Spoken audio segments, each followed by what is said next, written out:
여러분, 안녕하세요. 경제학의 모든 것을 쉽고 재미있게 알려드리는 경제학장 박사입니다. 자, 오늘은 이중구 이창현 교수님의 명저 경제학원론을 바탕으로 아주 중요한 주제를 다뤄볼까 하는데요. 바로 시장 실패입니다.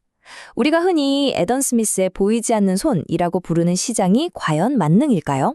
때로는 그 손이 길을 잇는 순간이 있습니다. 오늘 바로 그 이야기를 한번 시작해 보겠습니다. 자, 이 그래프 한번 보세요. 이게 뭐냐면요. 경제학 교과서에 나오는 가장 이상적인, 그야말로 완벽한 시장의 모습을 보여주는 효용 가능 경계라는 겁니다. 모든 자원이 단 하나도 낭비 없이 가장 필요한 곳에 착착 배분되는 상태. 이게 바로 보이지 않는 손이 100% 완벽하게 작동할 때의 모습이죠. 정말 꿈 같은 이야기죠. 하지만 현실은? 글쎄요. 그래서 오늘은 이 시장 실패라는 미스터리를 한번 제대로 파헤쳐 보겠습니다. 먼저 방금 본 것처럼 완벽한 시장이 뭔지 알아보고 그 다음엔 시장 실패가 도대체 무슨 뜻인지 정의를 내려볼 겁니다. 그리고 가장 중요한 두 가지 원인, 공공재와 외부 효과를 살펴본 뒤에 마지막으로 깔끔하게 정리하고 우리가 더 생각해 볼 점은 뭔지 짚어볼게요.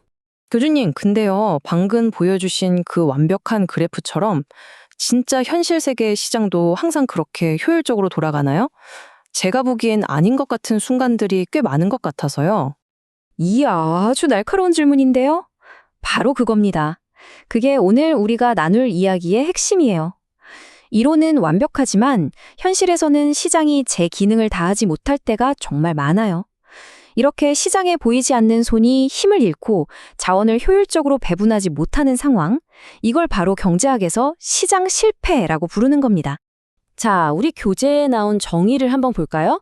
시장 기능에만 맡겨둘 경우 효율적인 자원 배분을 달성하지 못하는 현상. 말이 조금 어렵죠? 쉽게 말해서 시장아, 너 혼자 알아서 해봐 하고 그냥 놔뒀더니 엉망이 되는 상태. 보이지 않는 손이 길을 잃고 헤매는 상황이라고 생각하면 딱 맞습니다. 그럼 도대체 왜 이런 일이 벌어지는 걸까요? 시장을 실패하게 만드는 원인은 여러 가지가 있는데요. 오늘은 그중에서도 가장 대표적인 두 녀석, 바로 공공재와 외부 효과, 이 두 가지에 한번 집중해 보겠습니다. 이것만 제대로 이해해도 시장 실패의 절반 이상은 정복하는 셈이에요.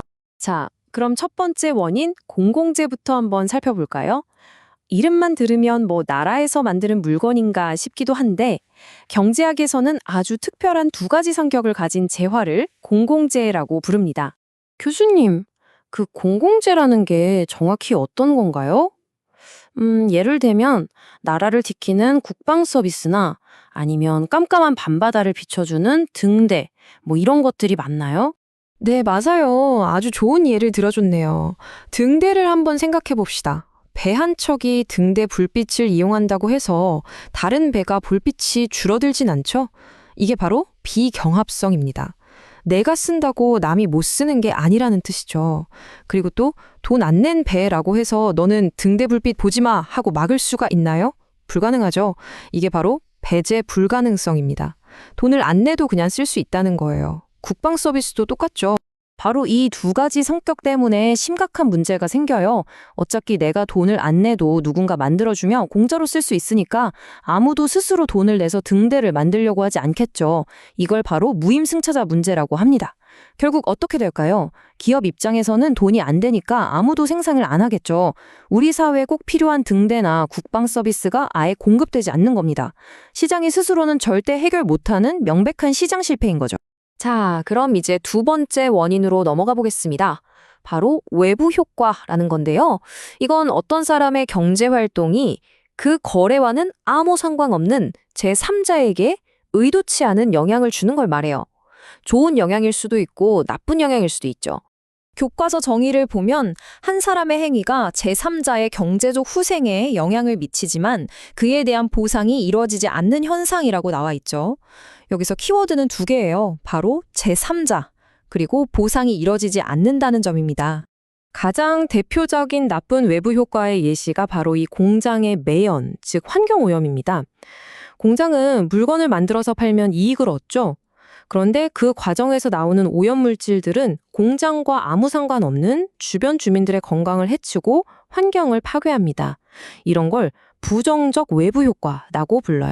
아, 그럼 예를 들어서 공장에서 나오는 매연 때문에 바로 옆 동네 사람들 건강이 나빠지거나 하는 그런 상황을 말씀하시는 거군요. 정확합니다. 바로 그거예요. 근데 진짜 문제는 뭐냐면 공장이 물건값을 정할 때 주민들이 겪는 고통이나 환경 파괴에 대한 비용, 즉 사회적 비용은 전혀 계산에 넣지 않는다는 거예요. 시장에서 거래되는 가격에는 오염으로 인한 피해 비용이 쏙 빠져 있는 거죠.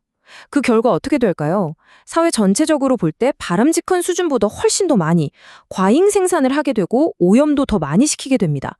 이건 역시 시장이 해결하지 못하는 심각한 비효율, 즉 시장 실패입니다. 자, 오늘 시장을 실패로 이끄는 두 명의 주범, 공공재와 외부 효과에 대해 알아봤습니다.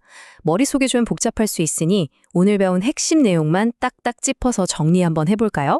첫째, 시장 실패란 보이지 않는 손이 제 역할을 못해서 자원이 엉뚱한 곳에 배분되는 비효율적인 상태를 말합니다. 둘째, 그 원인인 공공재는요, 공짜로 이용하려는 무임승차 문제 때문에 시장에서는 아무도 만들려고 하지 않고요.